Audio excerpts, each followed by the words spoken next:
Baik, Assalamualaikum warahmatullahi wabarakatuh. Alhamdulillah, wassalatu wassalamu ala rasulillah. Segala puji dan puja kehadirat Allah subhanahu wa ta'ala, juga salawat dan taslim kepada Nabi besar Muhammad sallallahu alaihi wa ala alihi wa sahbihi wasallam. Semoga Allah subhanahu wa ta'ala menerima seluruh amal yang pernah kita kerjakan, yang sedang kita kerjakan, dan juga yang akan kita kerjakan sampai menjelang ajal datang nanti dengan pahala yang sempurna. Dan semoga Allah subhanahu wa ta'ala dengan kemahamurahannya bukan hanya memaafkan seluruh kesalahan kita, tapi mengganti kesalahan kita menjadi pahala. Allahumma amin. Sebagaimana Allah menyebutkan dalam Al-Quran, bagi orang-orang yang tulus dalam bertaubat, ulaika alladzina yubaddilullahu sayyi'atihim hasanat. Mereka adalah orang-orang yang Allah ganti dosa-dosa mereka menjadi pahala. Saudaraku, hari ini adalah hari emasmu. Maksimalkan beribadah kepada Allah subhanahu wa ta'ala. Kalau di hari-hari kemarin kamu sudah melakukan amal saleh, maka hari ini pertahankan, bahkan tingkatkan kualitasnya. Dan kalau secara kuantitas, bagi ibadah yang boleh untuk dilipat gandakan, ya. Atau misalnya diperbanyak, seperti misalnya doa, sedekah, baca ayat Al-Quran dan seterusnya. Dan khusus bagi ibadah yang tidak boleh ditambah jumlahnya, seperti yang sudah baku, jumlah salat rakaat wajib dan seterusnya, ini kita pertahankan secara kualitas, ya. Kemudian juga kalau masa lalu kita terisi dengan hal-hal yang salah, berdosa kepada Allah subhanahu wa ta'ala, hari ini masih hari emas agar kita bisa, ya, bertaubat kepada Allah subhanahu wa ta'ala. Sehingga kalau ajal pun datang, kita dalam kondisi insya Allah bisa masuk ke dalam surga Allah subhanahu wa ta'ala. Baik teman-teman sekalian, hari ini kita akan membahas lanjutan kajian bedah buku Minhajul Muslim yang ditulis oleh Syekh Abu Bakar Jazair rahimahullah. Dan kita sudah menyelesaikan alhamdulillah 4 bab besar dalam buku ini, yaitu bab akidah, kemudian yang kedua bab adab, yang ketiga bab akhlak, yang keempat bab fikih ibadah, dan yang kelima sekarang kita masuk bab terakhir, dan ini bab yang paling panjang, yaitu bab fikih muamalah. Dan teman-teman sekalian, kita berharap agar Allah subhanahu wa ta'ala mengikhlaskan niat kita dan juga menjadikan ini adalah ilmu yang bermanfaat buat kita, teman-teman sekalian. Kalau ada benar, maka itu taufik dari Allah subhanahu wa ta'ala, dan kalau ada salah itu karena kebodohan saya, mohon dimaafkan. Dan kita akan masuk di bab kelima tentang fikih muamalah ini, dan pasal pertamanya berbicara tentang masalah jihad. Dan ini bagian daripada bahasan kitab ini, tentunya bukan secara khusus kita memilih tema jihad, ya. Karena memang ini adalah lanjutan dari bahasan sebelumnya. Dan juga memang perlu dengan izin Allah subhanahu wa ta'ala yang dibahas, karena selain daripada bagian daripada syariat Allah subhanahu wa ta'ala, juga dari sisi lain, jihad ini sudah banyak disalah persepsikan di waktu kita sekarang, ya. Di waktu kita sekarang banyak sekali orang yang berpikir negatif tentang masalah jihad, karena memang disalahgunakan oleh sebagian orang, ya. Bagaimana mereka merusak citra jihad ini dengan membom sana sini, sehingga mengatasnamakan jihad, membom dirinya. Nah, ini tidak pernah ada dalam syariat Allah subhanahu wa ta'ala. Dari mana mereka mendapatkan dalil boleh membom diri sehingga mengatakan itu jihad? Apalagi membom wilayah-wilayah kaum muslimin, ya, secara khusus wilayah orang kafir saja ini masih harus, ya, dipertimbangkan, kecuali memang itu adalah wilayah kafir harbi, orang-orang kafir yang memang keluar untuk memerangi kaum muslimin, ya. Seperti Nabi SAW mengepung benteng Khaybar, Nabi SAW menyerang Mekah, ya, pembebasan kota Mekah, Nabi SAW menyerang kota Taif dan mengepungnya, ya. Kemudian terjadi juga ekspansi Islam di zaman Abu Bakar sampai ke Persia, dilanjutkan oleh Umar bin Khattab, ya. Kemudian terus ekspansi berlaku sampai pada kerajaan-kerajaan Islam, ya, di waktu-waktu terakhir, ya, di Utsmaniyah. Kemudian juga kita lihat bagaimana kesultanan-kesultanan di Indonesia, ya, dengan komandan jihad ini akhirnya berhasillah diusir para penjajah dan pelaku kezaliman, dan itu terjadi di mana-mana di wilayah kaum muslimin, ya. Jadi ini harus pada tempatnya, bukan seperti orang yang fahami, orang salah persepsikan, ya. Jihad itu bukan dengan membunuh diri, tapi ada syarat dan rukun yang harus diketahui. Dan juga tidak boleh teman-teman sekalian, dengan adanya orang yang menyebarluaskan tentang persepsi negatif berhubungan dengan masalah jihad ini, lalu semua muslimin meninggalkan mempelajari jihad. Bahkan disuruh hapus dari kurikulum, dihapus dari pelajaran-pelajaran di pesantren, ataupun tidak boleh para ustadz membahasnya. Ini juga zalim terhadap syariat Allah subhanahu wa ta'ala. Karena ini bagian daripada agama.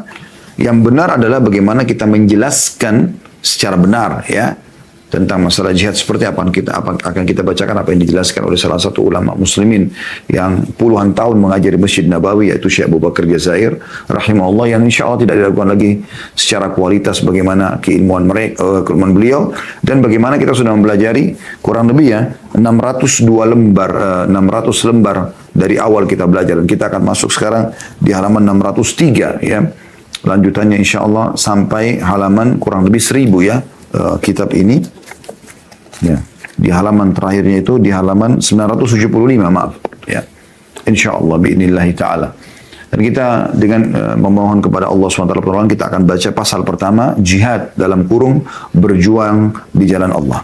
Materi pertamanya teman-teman sekalian dalam bahasan ini ya, yaitu hukum jihad, macam-macamnya dan hikmah yang terkandung di dalamnya.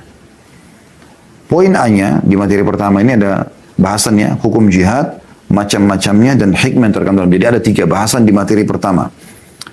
Nanti akan ada materi kedua dan seterusnya. Di materi pertama ini poin A-nya hukum jihad. Kata beliau rahimahullah, hukum jihad memerangi orang-orang kafir dan memerangi orang-orang yang memerangi Islam dan kaum muslimin adalah wajib kifayah. Artinya wajib ya sampai ada yang melakukannya ya. Kalau sudah ada yang melakukannya, maka yang lainnya dari kaum muslimin yang gugur ya. Karena itu wajib kifayah, yaitu suatu kewajiban yang jika dilaksanakan oleh sebagian orang, maka kewajiban tersebut dianggap gugur dari sebagian yang lainnya.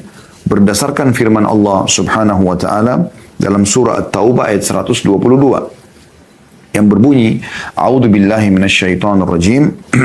Wa ma kana al-mu'minuna liyanfiru kaffah falawla nafara min kulli firqatin minhum ta'ifatun liyatafaqahu fid din wa liyunziru qaumahum idza raja'u ilaihim la'allahum yahdharun. Tidak sepatutnya bagi orang-orang mukmin pergi semuanya ke medan perang. Mengapa tidak pergi dari tiap-tiap golongan di antara mereka beberapa orang untuk memperdalam pengetahuan mereka tentang agama dan untuk memberi peringatan kepada kaumnya apabila mereka telah kembali kepadanya supaya mereka itu dapat menjaga dirinya. Ya. Jadi ayat ini menjelaskan 2 manfaat besar, yaitu hukum jihad fardu kifayah, artinya kalau sebagian sudah lakukan di antara muslimin maka sebagiannya sibuk dengan hal yang lain ya, bisa mengerjakan yang lain gitu kan. Seperti contoh kasus teman-teman di Palestina pada saat dijajah oleh orang Yahudi, mereka melawan. Kita dari Indonesia nggak usah ke sana, kita tinggal mendoakan mereka, mendukung apa yang kita bisa dukung, seperti ada sumbangan yang kita bisa berikan misalnya ya, selain daripada doa mungkin materi, itu contoh. Maka ini teman-teman sekalian hal yang dianjurkan ya.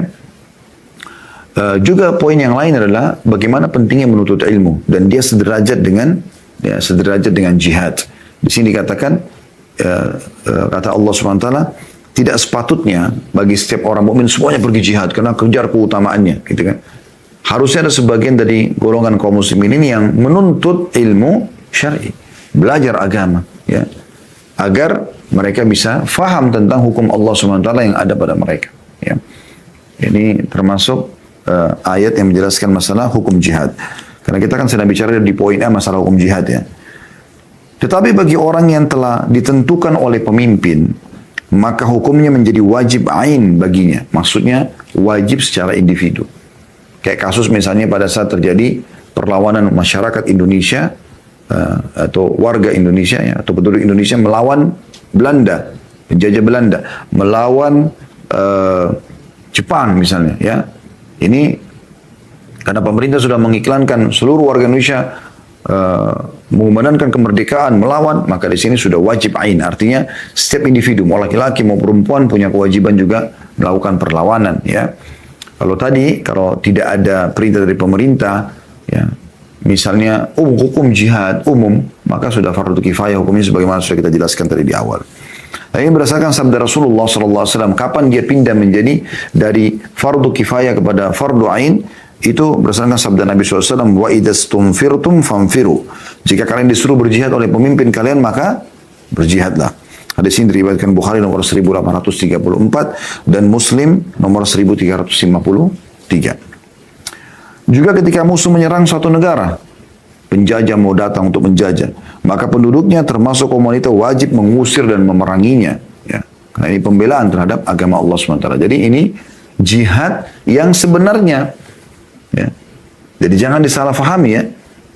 Ini jihad yang sebenarnya itu ada tujuan-tujuan. Nanti kita lihat bagaimana ya tujuan dan hikmah daripada jihad itu. Di poin B-nya di materi pertama yaitu macam-macam jihad. Yang pertama jihad memerangi orang-orang kafir serta orang-orang yang menyerang yang dilakukan dengan tangan, harta, lidah serta hati. Berdasarkan sabda Rasulullah SAW, jahidul musyrikin bi amwalikum wa anfusikum wa alsinatikum. Perangilah orang-orang musyrik dengan harta, jiwa dan juga lisan atau lidah kalian. Hadis ini riwayat Ahmad nomor 11.837, Abu Daud 8.504, An-Nasai 3.096 dengan sanad yang sahih. Ya, tentu di sini dimaksud adalah memerangi orang-orang kafir yang menyerang. Ya, di sini jelas kalau mereka nyerang tidak boleh kita diam. Contoh kasus misalnya waktu orang-orang musyrik Mekah datang ke Madinah perang Uhud di Madinah. Mereka datang, mereka menyerang ya, kota Madinah. Perang Khandaq atau perang Ahzab, Anda juga bisa lihat seperti itu. Bagaimana Nabi SAW mempertahankan kota Madinah ya pada saat mereka mau menyerang di sini. Ya. Di sini kita suruh perangi mereka dengan harta kita, dengan jiwa kita. Nabi SAW kalau mau jihad kumpulin sahabat, kumpulin uang-uang zakat, kumpulin harta mereka. Setelah itu baru kemudian dipersiapkan pasukan secara fisik mereka melawan, gitu kan. Kalau dengan lisan maksudnya kalau ada orang yang menyakiti muslimin, seperti pernah ada terjadi di Perancis beberapa waktu lalu dan sebelumnya juga beberapa negara non-muslim mereka menghina Nabi SAW, membuat karikaturnya, kita melawan dengan lisan kita, ya kita meluruskan persepsi itu, kita justru menyebarkan Islam, ya dan seterusnya. Ya saya mendapatkan pada saat Presiden Perancis kemarin membolehkan orang kebebasan publik untuk berbicara termasuk menghina Nabi SAW, maka ada satu dai di Timur Tengah memberikan sebuah solusi yang sederhana. Dia mengatakan ada cara untuk masuk ke medsos, di Facebook, di Instagram, di YouTube, di mana-mana. Kita bisa menyebarkan sebenarnya tentang Islam. Dan kita bisa targetkan Perancis sebagai target kita. Dan itu ternyata berhasil. Berapa banyak orang yang justru dengan kasus itu masuk Islam, mengenal lebih dalam Nabi Muhammad SAW. Kan gitu. Ya. Kemudian yang kedua, jihad memerangi orang-orang fasik yang dilakukan dengan tangan, lidah, dan hati. Orang fasik artinya muslim tapi buat dosa gitu ya, berbuat dosa, ahli maksiat. Sesuai dengan sabda Nabi SAW, kalau ada orang mabuk, narkotika, kriminal, ya, disilakan dengan fasik ya. Bagaimana kita melawan mereka? Kata Nabi SAW, man ra'a minkum munkaran falyughayyirhu biyadi, fa in lam yastati' fa bilisani, fa in lam yastati' fa biqalbi, wa dzalika adhaful iman. Barang siapa di antara kalian yang melihat suatu kemungkaran, maka hendaklah ia merubahnya dengan tangannya. Jika dia tidak mampu, maka dengan lidahnya. Jika tidak mampu, maka dengan hatinya. Dan itu merupakan selemah-lemah iman. Hadis riwayat Muslim nomor 49. Ya, jadi kita tidak boleh diam kalau tidak di kemungkaran. Tidak boleh kita diam.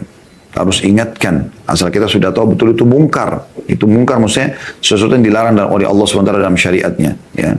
Atau ma'ruf, itu yang diperintahkan yang wajib ditinggalkan. Maka di sini kita wajib meluruskan itu. Ya, kita wajib meluruskan itu. Dan di sini teman-teman sekalian, sebagian ulama merincikan tentang masalah bagaimana menghadapi dengan tangan, yaitu orang yang punya kekuatan, kekuasaan seperti misalnya pemimpin negara, pemilik instansi ya, owner perusahaan misalnya, orang tua pada anak, suami pada istrinya, itu semua mereka boleh menggunakan kekuatan tangannya untuk memberhentikan itu ya.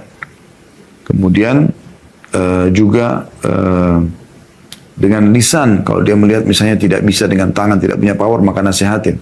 Tidak bisa juga, maka dengan hati pungkiri, doakan supaya Allah berikan hidayah ya. Yang ketiga, jihad memerangi syaitan yang dilakukan dengan cara menjauhkan diri dari hal-hal syubhat yang dihembuskannya dan meninggalkan kecenderungan syahwat yang dihiasinya dengan berbagai hiasan yang menggiurkan. Berdasarkan firman Allah Subhanahu wa taala di dalam surah Luqman ayat 33, A'udzu billahi minasyaitonir rajim, wala yagurrannakum, saya ulangi, wala yagurrannakum billahil gharur. Dan janganlah sekali-kali syaitan yang pandai menipu itu memperdaya kalian tentang Allah. Membuat malas ibadah atau melakukan pelanggaran-pelanggaran yang Allah larang untuk dilanggar, ya. Juga firman Allah Subhanahu wa taala dalam surah Fatir ayat 6, ini termasuk bagian daripada jihad yang ketiga, ya. Itu jihad melawan syaitan. A'udzu billahi minasyaitonir rajim. Innasyaitana lakum aduwwun fattakhiduhu aduwwa. Sesungguhnya syaitan adalah musuh bagi kalian, maka anggaplah dia sebagai musuh atau jadikanlah dia sebagai musuh. Yang keempat, jihad melawan hawa nafsu, ya, diri sendiri, ya, goyangan dalam jiwa yang selalu mengajak untuk berbuat dosa, ya. Yang dilakukan dengan cara mengarahkannya kepada kecintaan mempelajari masalah-masalah agama, mengamalkan dan mengajarkannya.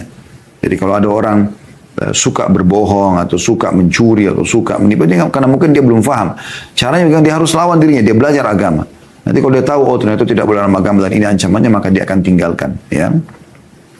Kemudian memalingkan diri dari keinginan hawa nafsunya dan menentang penyimpangannya. Jihad memerangi hawa nafsu merupakan jihad terbesar di antara jihad-jihad di atas, sehingga disebut dengan jihad akbar, kata beliau, ya. Walaupun ada hadis yang lemah, ya, di footnote-nya Anda bisa lihat, dilemahkan oleh ulama tentang masalah kami pulang dari jihad kecil kepada jihad yang besar setelah Nabi SAW pulang dari peperangan fisik, ya. Tapi yang jelas ini bagian daripada jihad, terlepas daripada dalil tadi yang lemah itu. Yang dimaksudkan adalah bagaimana orang bermujahadah atau melawan, ya, hawa nafsu itu sehingga dia bisa terus berada di atas agama Allah Subhanahu wa taala sampai dia meninggal dunia, sebagaimana Allah menyebutkan dan memerintahkan orang-orang beriman, wa'bud rabbaka hatta ya'tiyakal yaqin, sembahlah Tuhanmu sampai datang kepadamu kematian. Poin C di materi pertama, masalah hukum jihad atau hikmah jihad, hikmah jihad. Kita sudah jelaskan di poin pertama, materi pertama atau di poin A-nya masalah hukum jihad, kapan dia fardu kifayah, kapan dia fardu ain. Kemudian poin B-nya macam-macam jihad, ada 4: jihad melawan orang kafir yang memerangi kaum muslimin, jihad memerangi orang fasik, jihad memerangi syaitan, dan jihad memerangi hawa nafsu. Dan di poin C-nya di materi pertama, hikmah jihad. Kata Syekh Abu Bakar Jazair rahimahullah, di antara hikmah yang terkandung dalam macam-macam jihad tersebut di atas adalah beribadah hanya kepada Allah semata, yang disertai dengan penolakan terhadap permusuhan dan kejahatan, memelihara jiwa dan harta, membela kebenaran dan menegakkan keadilan, menyebarkan kebaikan dan menyerukan keutamaan berdasarkan firman Allah Ta'ala dalam surah Al-Anfal ayat 39, A'udzu billahi minasyaitonir rajim, wa qatiluhum hatta la takuna fitnatun wa yakuna ad-dinu kulluhu lillah. Dan perangilah mereka supaya jangan ada fitnah dan supaya agama itu semata-mata untuk Allah. Karena memang agama Allah semuanya kebaikan. Semuanya kebaikan.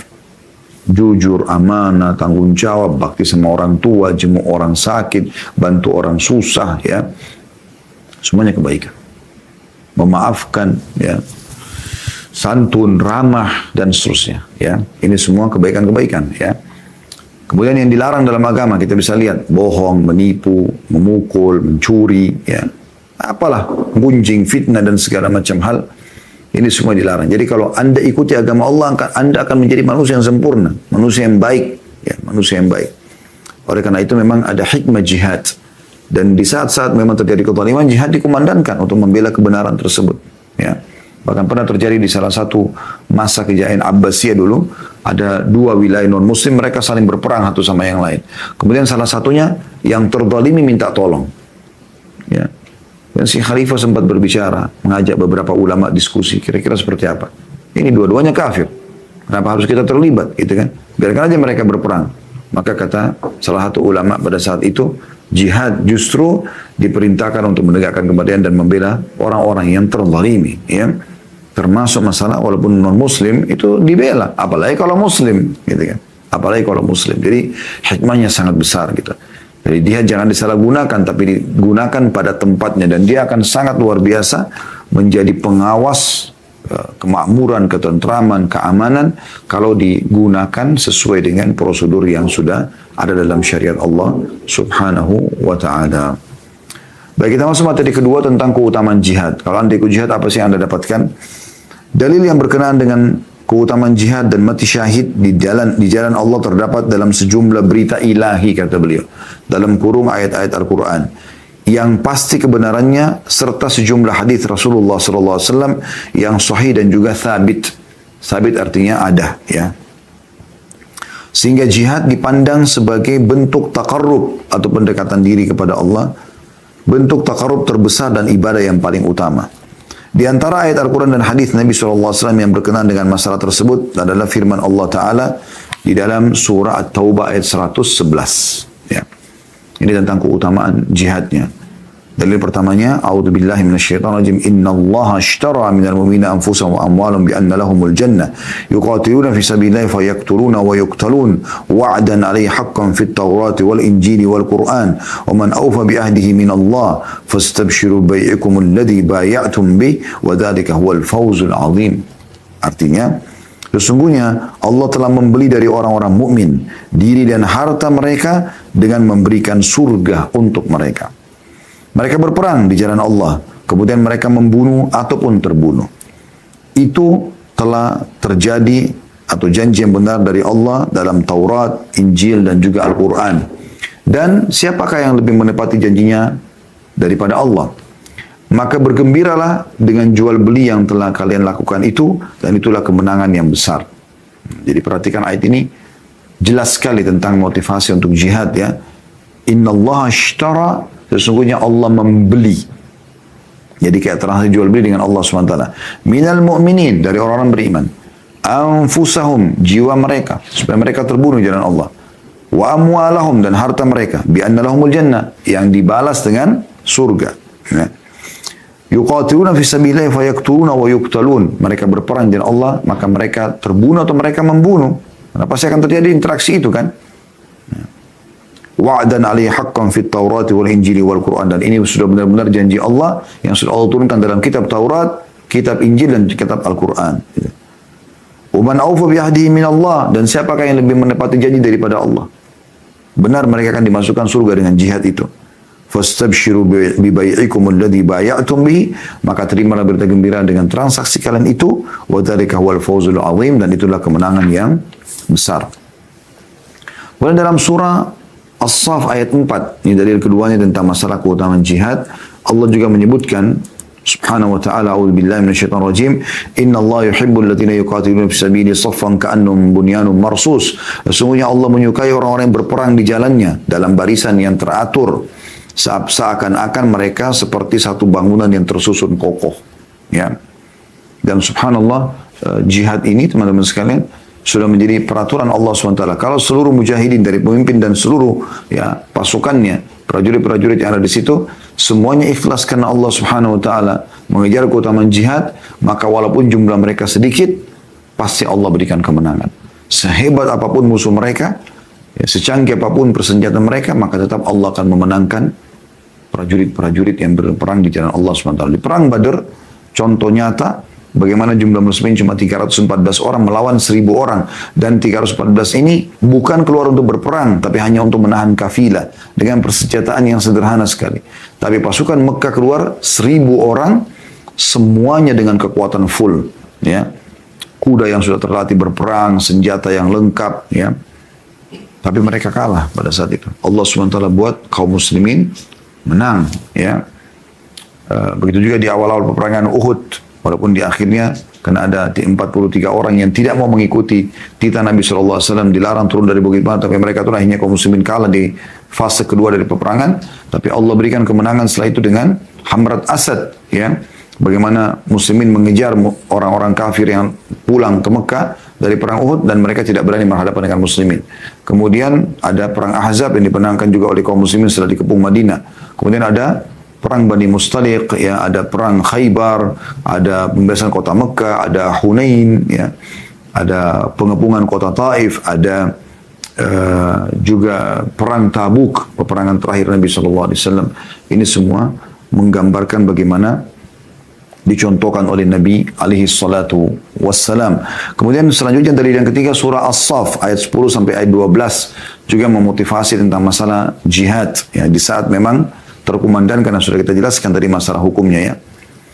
Firman Allah SWT yang berbunyi, a'udzubillahi minasyaitonirrajim, ya ayyuhalladzina amanu hal adullukum ala tijaratin tunjikum min azabin alim tu'minuna billahi wa rasulihi wa tujahiduna fi sabilillahi bi amwalikum wa anfusikum dzalikum khairul lakum in kuntum ta'lamun yaghfir lakum dhunubakum wa yudkhilkum jannatin tajri min tahtiha al-anhar wa masakin tayyibatan fi jannati 'adn wa dzalikal fawzul 'azim.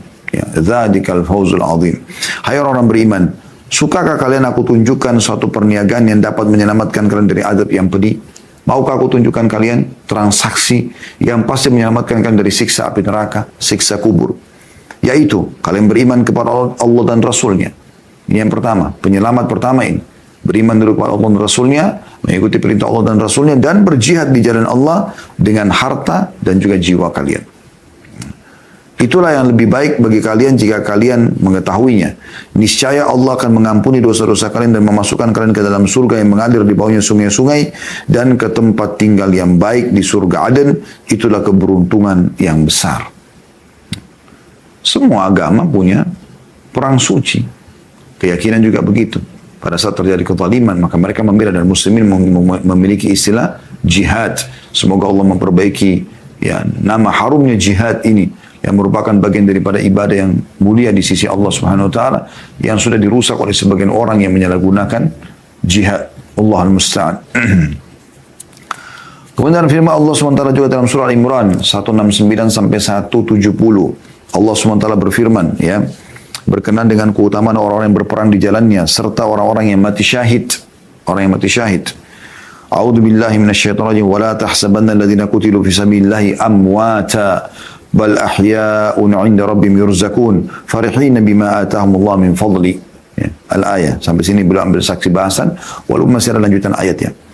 Terjemahannya, janganlah kalian kira orang-orang yang gugur di jalan Allah itu mati. Di mata kita mati, terbunuh, keluar darah dari tubuhnya, ya. Mati dia. Tapi mereka hidup di sisi Tuhan mereka dengan mendapat rezeki. Mereka dalam keadaan gembira disebabkan karunia Allah yang diberikannya kepada mereka. Jadi orang-orang yang mati syahid itu, semoga Allah SWT karunia buat kita ini, ya, itu di mata orang mati, tapi sebenarnya mereka hidup di sisi Allah Subhanahu wa taala.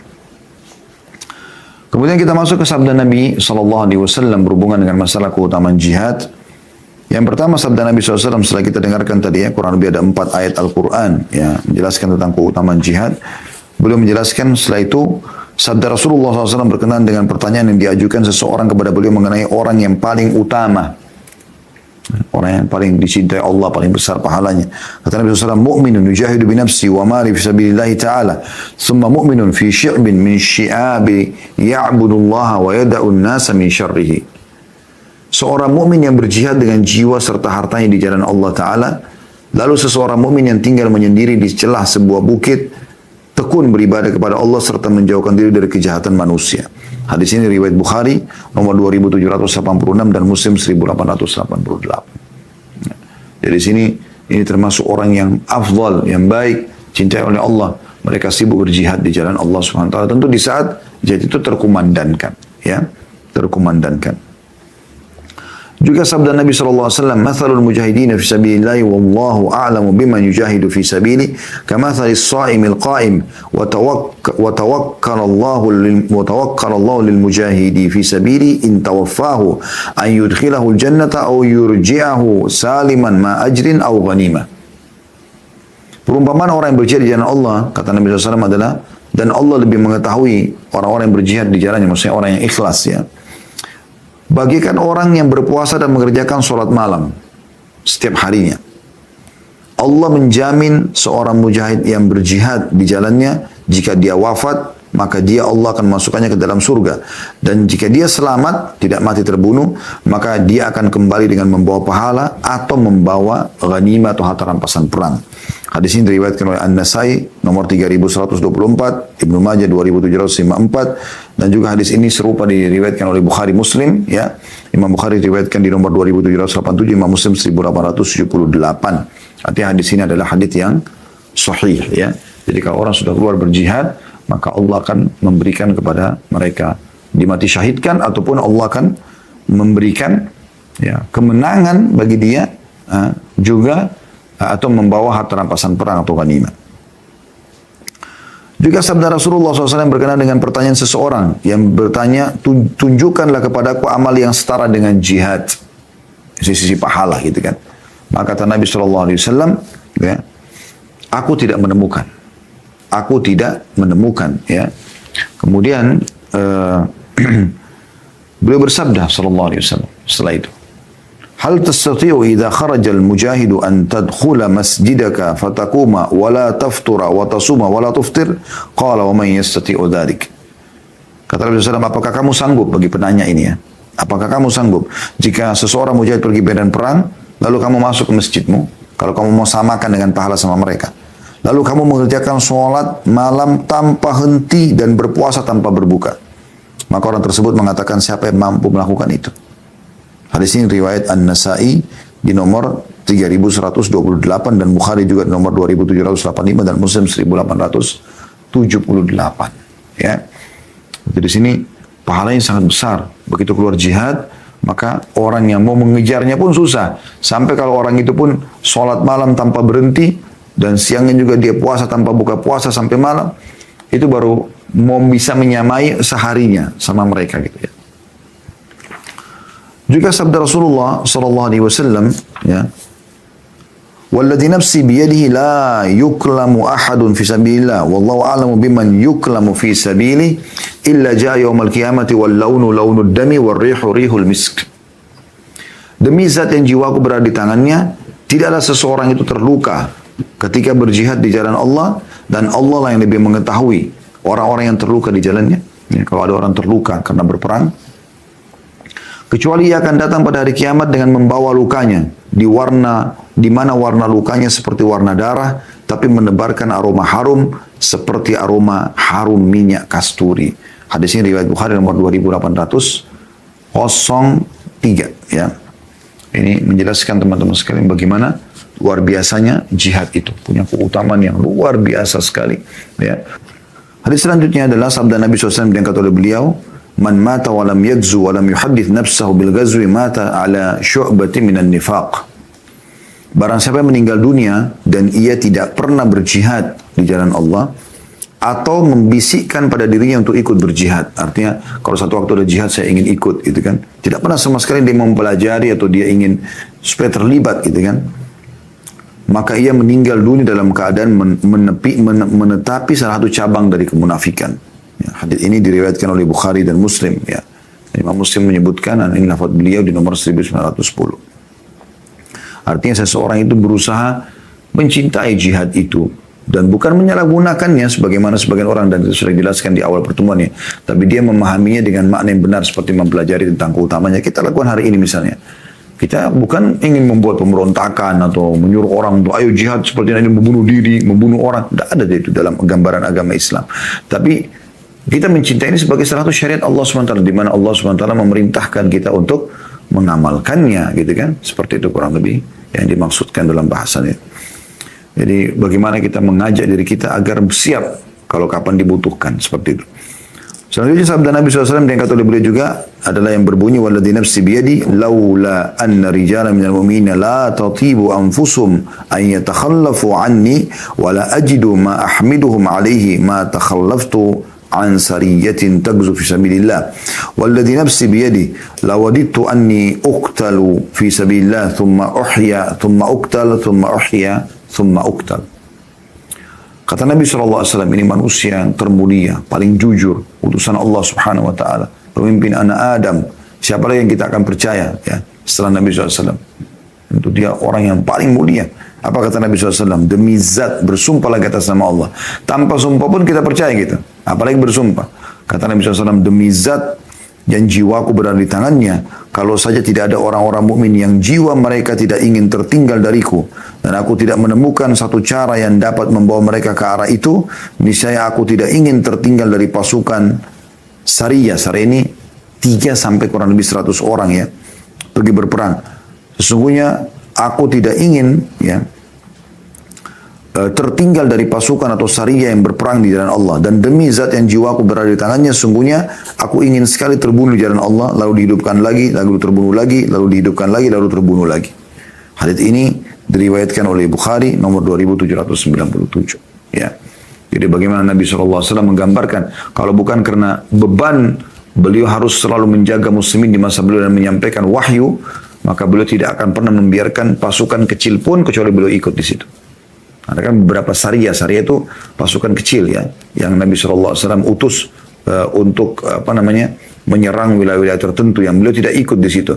Ya, kalau bukan karena beliau pikirkan muslimin yang ada di Madinah dan bagaimana menyampaikan wahyu yang Allah SWT perintahkan beliau untuk menyampaikan, teman-teman sekalian, maka tentu beliau tidak akan pernah meninggalkan satu Sariyah pun atau pasukan kecil pun kecuali beliau ikut sallallahu alaihi wasallam. Dan beliau mengatakan atau menggambarkan, jangankan mati sekali. Kalau mati di jalan Allah lalu dihidupkan kembali, lalu mati lagi, lalu dihidupkan lagi, lalu mati lagi, sampai 3 kali pun beliau berharap bisa seperti itu. Ya. Dan memang kata Nabi SAW dalam hadis lain, tidak ada orang yang berharap yang sudah mati kembali ke dunia kecuali para mujahid. Tapi bukan untuk kumpul lagi sama istrinya, bukan lagi sama anak-anaknya, bukan ke restoran favoritnya, bukan lagi ke pekerjaannya, bukan kumpul sama teman-temannya, bukan. Tapi untuk dibunuh lagi. Karena mereka sudah lihat bagaimana besarnya janji Allah bagi para mujahidin.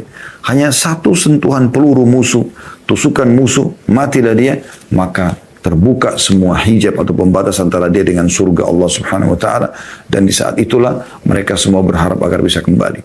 Dalam sebuah hadis lain dikatakan Allah berbicara dengan para mujahidin lalu mengatakan pada mereka, mintalah. Ya, terus Allah mengatakan itu dan mereka sudah tidak tahu harus minta apalagi karena mereka sudah lihat besarnya yang Allah janjikan. Maka mereka atau yang Allah sudah berikan kepada mereka dan mereka mati syahid, maka mereka mengatakan, ya Allah, kembalikan kami ke dunia, ya, sehingga kami terbunuh lagi ya di jalan gitu. Jadi yang mereka rindukan itu proses ditusuknya itu, proses matinya itu. Karena di saat itulah mereka langsung mendapatkan apa yang Allah janjikan. Selanjutnya sabda Nabi SAW, ini hadis dalil terakhir tentang masalah keutamaan jihad dalam materi kedua ya. Tentang keutamaan jihad itu sabda Nabi SAW, makbarrat kadama abdi bisabilillah fatamassuhun nar. Tidaklah, maaf ada dua dalil ya. Ini dalil dan dalil setelahnya. Tidaklah dua kaki seorang hamba berdebu karena berjihad di jalan Allah, lalu suatu saat nanti, yaitu maksudnya hari kiamat, disentuh oleh api neraka.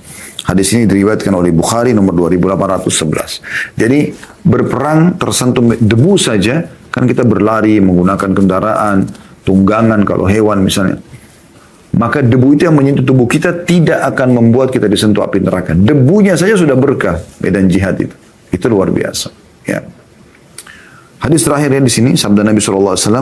Mohon maaf tadi saya sempat bilang terakhir, tapi ternyata memang ada hadis dua ya. Yang berpisah cuma dekat sekali halamannya. Teman-teman yang pegang buku bisa melihat itu ya. Yaitu sabda Nabi SAW. Ma ahadun yadkhulul jannata yuhibbu an yarja ila dunya walahu ma ala al-ardi min syai' illa syahid. Yatamanna an yarja ila dunya fayuqtala 10 marrat lima yara minal karamah. Tidak ada seorang pun yang masuk surga yang ingin kembali ke dunia meski diberikan kepadanya seluruh kekayaan yang ada di muka bumi. Penghuni surga semua disuruh kembali, sudah masuk surga nih, kembali ke dunia ya. Lalu kau akan jadi raja dunia. Tidak ada lagi yang mau. Kecuali kata Nabi SAW orang yang mati syahid. Kenapa orang mati syahid? Untuk apa dia kembali? Ia berharap dapat kembali ke dunia, lalu ia terbunuh sebanyak 10 kali. Jadi proses dibunuhnya itu yang manusia banyak takut. Ya. Ini sudah diberikan kita bocoran, tinggal tunggu musuh tusuk, musuh penggal, musuh tembak. Beberapa detik setelah itu selesai. Dikatakan, maka saya ulangi, tidak ada seorang pun yang masuk surga dari penghuni surga ya, selain orang yang mati syahid, ingin kembali ke dunia meski diberikan kepadanya seluruh kekayaan yang ada di muka bumi, kecuali seorang yang mati syahid. Maka ia berharap dapat kembali ke dunia lalu ia terbunuh sebanyak 10 kali dikarenakan kemuliaan yang dilihatnya. Maksudnya balasan yang Allah berikan. Hadis ini riwayat Bukhari nomor 2817 dan Muslim 1877.